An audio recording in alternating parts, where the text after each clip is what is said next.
Welcome to episode 22 of Real Talk. As you can tell, I'm a little nasally today, so bear with me.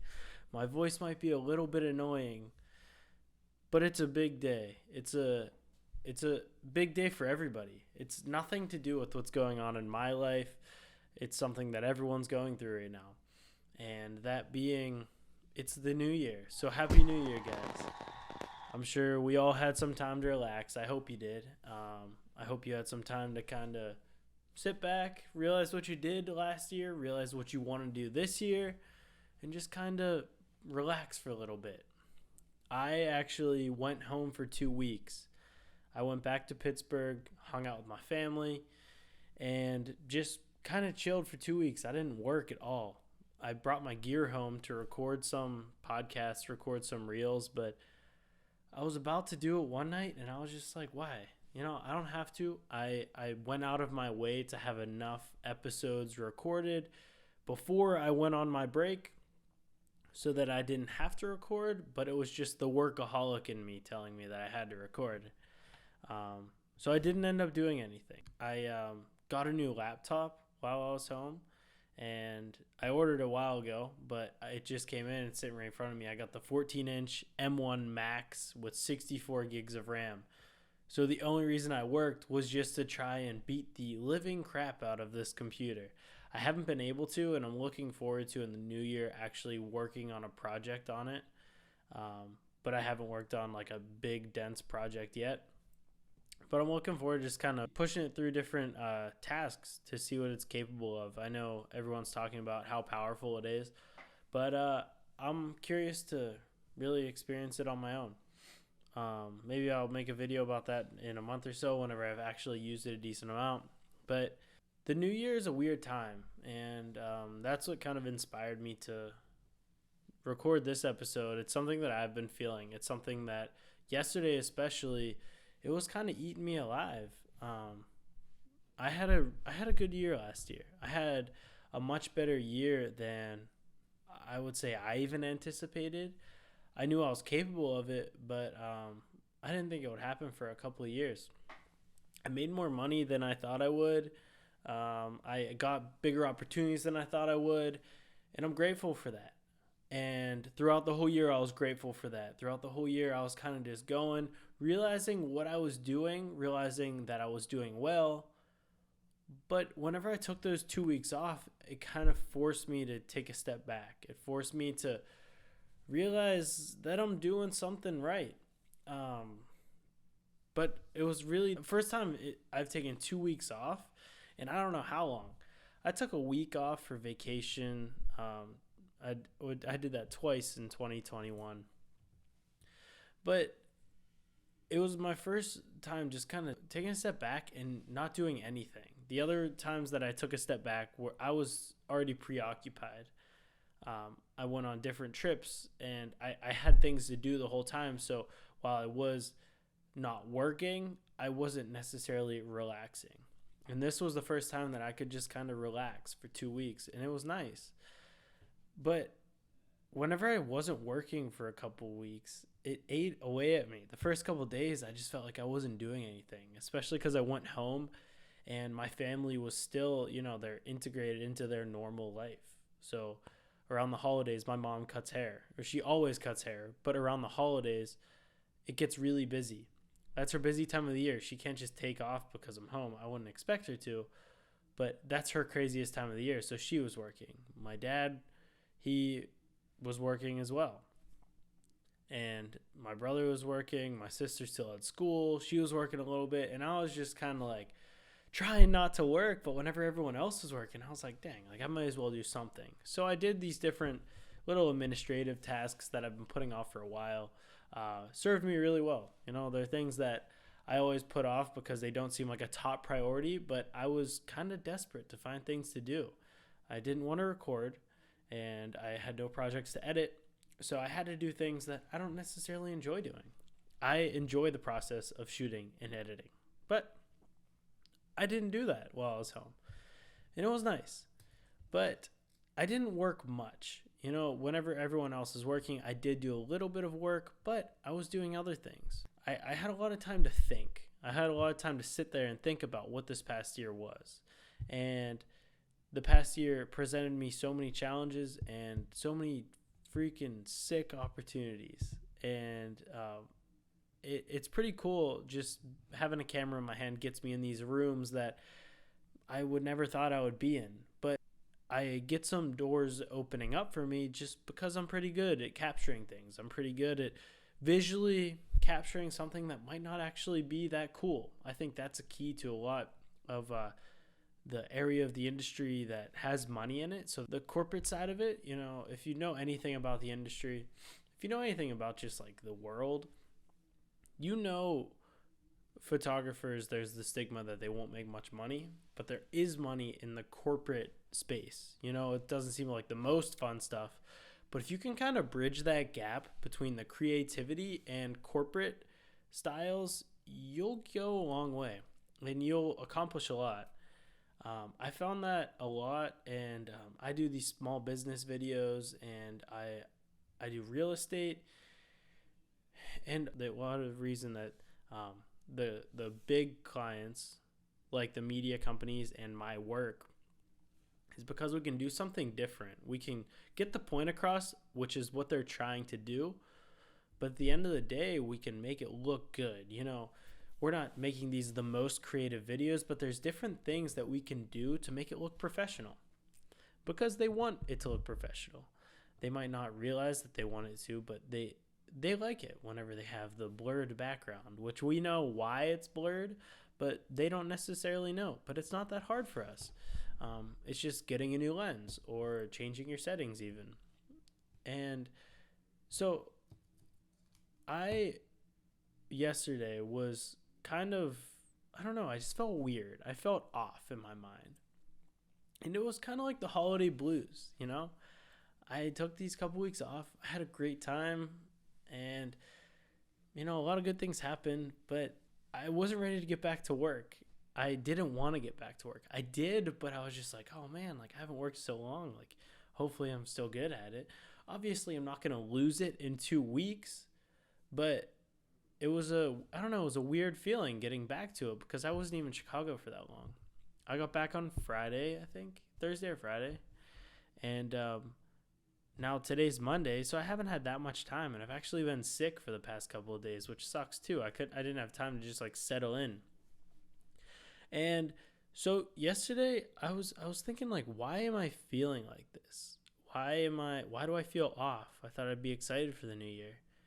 And the conclusion I came to was I'm just nervous. I'm so happy that I was able to have a good year last year, but I'm nervous. What happens if it doesn't happen again? What happens if everything that I'm happy happened last year just doesn't come back? What if I don't make the same amount of money? What if I make less money? What if the clients don't call?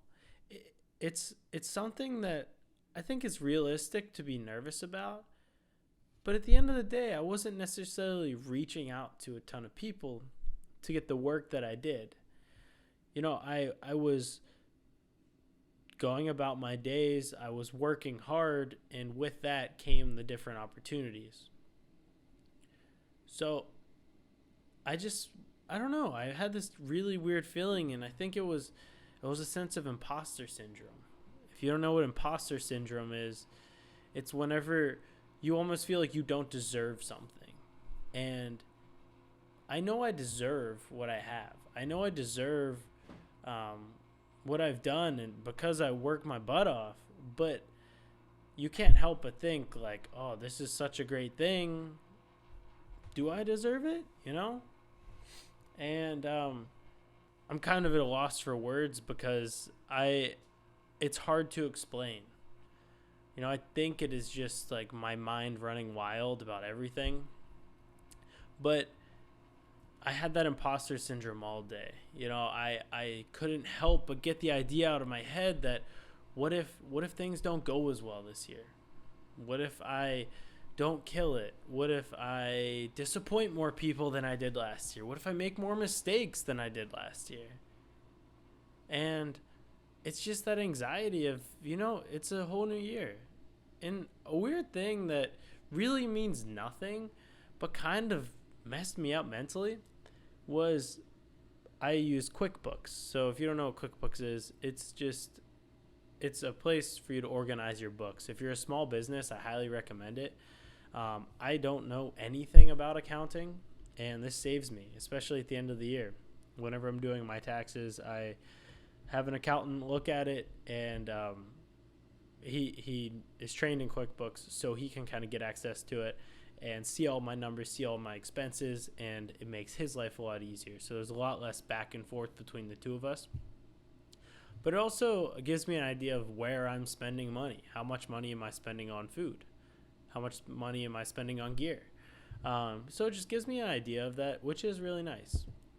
But at the new year, which you can change the settings so it says last 12 months or whatever, but I usually keep it on this year for my gross income.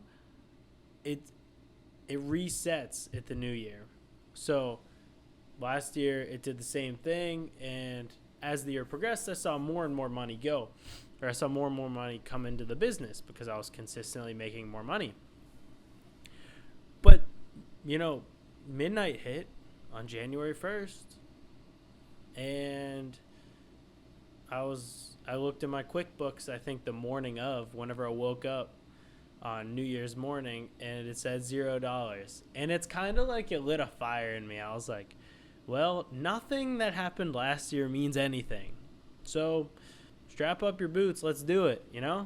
It kind of, not that I was getting complacent at the end of last year, but I had success, and I had a lot of stuff lined up long term for the end of last year. And by long term, for me, it's like 2 months. But I knew that I had things lined up more in advance than I usually do. Typically, I don't really have anything booked out more than like 2 weeks in advance. Like right now, I don't have anything for next week, I don't think. But later this week, I have a 3-day shoot, which will be good. But yeah, I was almost getting comfortable, and I was going through some stuff last summer, and I was struggling, which also impacted my business. And then I got past that, and I was really, really good mentally. I was hanging out with my friends. I was killing it in work. Everything was great. So I started to get a little bit comfortable. And what this kind of did, this zeroing out, that means absolutely nothing. I didn't lose any money at the new year. It's not like my entire bank account emptied at the end of the year. But just seeing that $0, it's like, all right, well, we have work to do. Last year means nothing. Get to work. Don't stop. Don't take your foot off the gas just because you had one good year. How often do you, I'm a big sports fan. How often do you see a wide receiver come into the league and kill it his first year? Maybe because he's the number 2 wide receiver and there's like a star number 1 in front of him. As you know, I'm from Pittsburgh. There's a perfect example in Pittsburgh, in my opinion. Antonio Brown, who was an absolute beast, was in Pittsburgh. We drafted Juju. Juju comes in, and he has a killer rookie year because he's playing behind the best wide receiver in the league, arguably. And then AB leaves, and Juju is not that good anymore. He had one good year, and he's still good, don't get me wrong, but he's not as good as he was that first year. And that's for various reasons. But my fear is that what if this is a fluke? I can't help but have my mind go in that direction. And I'm kind of scared to lose it. But I think that lights a fire under my ass to make me be like, well, keep working. I got here for a reason. I got these opportunities for a reason. And if you think I'm just going to let them slip through the cracks, you're out of your goddamn mind. If I was told that I had to work 18 hours a day to get better at this, or to build what I genuinely want to build, I'll see you next year. That's how I believe. I think it's a blessing and a curse that once I make up my mind, I'm in it. I am ready to go. This isn't just in work. If this is in fitness, if I decide I'm going to do something, you bet I'm going to do it. And like I know what I'm going to do. This podcast is a perfect example. This podcast, nobody really watches it right now, and that's okay. But I'm 20 episodes deep. What is this? I think this one's 22. And I'm not going to stop. The most one got was 100, which feels good right now. But I think the next closest one is like 20. Nobody's watching, but that's all right. I'm still going to keep putting them out. I said I was going to do it. So you bet they're going to keep on coming out. I'm not going to stop. Once I decided to do it, I'm going to do it. Once I decided to drop out of school, there was no other choice. I'm going to do it. I made up my mind that I was going to leave school to do this full time. You bet I was going to do it. There was no alternative whenever it came to that. And it's a blessing and a curse, though. Sometimes maybe I get too consumed in what I want to do, and it comes back to bite me in the butt. But I think more often than not, it is a good thing. And more often than not, it serves me in a good way. Obviously, there's always the exception, but I'm glad I'm like that. And that's why I'm going to keep working. If you think that I just put out this podcast and maybe the occasional YouTube video, that's all I do all day, sorry to break it to you, that's not the case. I have my photography business where I make, all of my money, and I don't make any money off of this, as you could have probably guessed. But I want to do this. This is something that I enjoy. I enjoy talking to the camera. I enjoy talking to the microphone, sitting here getting my thoughts out, because this topic especially is something that I was really struggling with yesterday. Yesterday I was just like crippled with this anxiety, and before I go, I just wanted to let you know like one thing that helped me yesterday. So as I mentioned, I was going through the day and I was like, oh man, like I'm nervous for tomorrow. I haven't worked in a little bit. Like I feel like I haven't worked in forever. But I sat back towards the end of the day and I was like, all right, what can I do to make my life easier tomorrow? I know I'm going to wake up earlier tomorrow than I have been because I'm going to get to work, and I personally am more efficient whenever I get that first win in the morning. I think that if you wake up early, I'm not talking super early. I woke up at 7 a.m. That's early for me, all right? Give me some time. Maybe I'll get earlier than that, but that's early for me. But I knew I wanted to wake up at 7 a.m., and ideally, I'll get 7 hours of sleep. I went to bed at midnight. Perfect. Good start.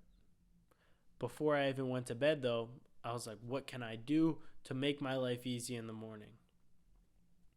I got my desk ready, cleared off my desk, had my laptop set up, had my hard drive plugged into my laptop plugged in so it would be at 100% whenever I woke up, was ready to work, ready to go. I wrote myself a little note because I was just not feeling it, and I was nervous about today. It's not like I was talking to anyone. I just was like, dang, I got to crack down and work again.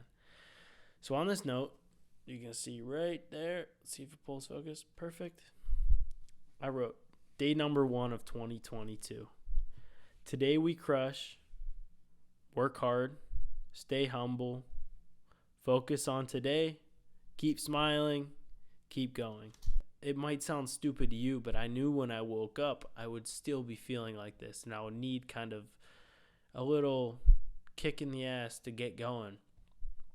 So I wrote myself a little note. Not that I sat here and read that in the morning, but I woke up and I had the same mindset that I had last night. I knew I was going to kill it, but I was nervous. That's what I expected, though. So I got my desk ready. I had some laundry that I did yesterday. I could have had it in the laundry basket, not folded, not put away whenever I woke up this morning. But last night before I went to bed, I did my laundry. I cleaned up my entire room so it's ready to go. I work in my room. This is my bedroom right here. As my buddy Bobby would say, the bed rudio. And that's what it is. But I got everything ready. I got everything cleared. I got everything cleaned up. I went to bed on time. So I woke up feeling good. And that's what I would recommend. If you're nervous for the next day, get everything ready. If you have a shoot, plug in all your batteries. Have your entire bag packed up, ready to go. Don't wake up and just be scrambling. If it's an early shoot, even if it's a late shoot, I would push you to wake up earlier than you usually do. Wake up early in general. I tend to think that anything before 8 a.m. is early. I think anything before 8 a.m., you're waking up before most people. And I personally like that feeling. Like I said, it's the first win on the day. You wake up and you're like, okay, I don't usually wake up this early. I think it's a win just waking up to an alarm and not waking up whenever you want. It's so easy to just wake up whenever the hell you want. But, don't do that. Push yourself a little bit. And that's why I think it's a win. You're doing something that you don't want to do. That is huge. You got to do things you don't want to do. I do things that I don't want to do. Probably not enough things, but I do. And I just push you to keep going this year. If you had a good year, keep doing what you're doing. If you didn't have a good year, but you still believe in what you're doing, don't stop now. You already put 12 months into this damn thing. Do it again. Do it again. Do it again. You'll get there. If you genuinely believe in what you're doing, it's going to work. You might have to change things up a little bit here, a little bit there. And I would push you to do that because people that are doing what you want or people that are doing something similar to what you want, that's what they do. So take advice from those mentors. If you're watching a video and you hear something, take a little bit from that. If you're hanging out with somebody and they say something, take it from that. Do these things that these successful people around you are doing. And yeah, just kill it this year, guys. I appreciate you guys listening. I think my voice got a little bit better than it was at the beginning. It was a little squeaky at the beginning. But just don't be too hard on yourself. Wake up, work every day, take every day one step at a time, and you're going to crush it. I believe in you. You should believe in you. Peace out. See you guys in the next episode. Goodbye.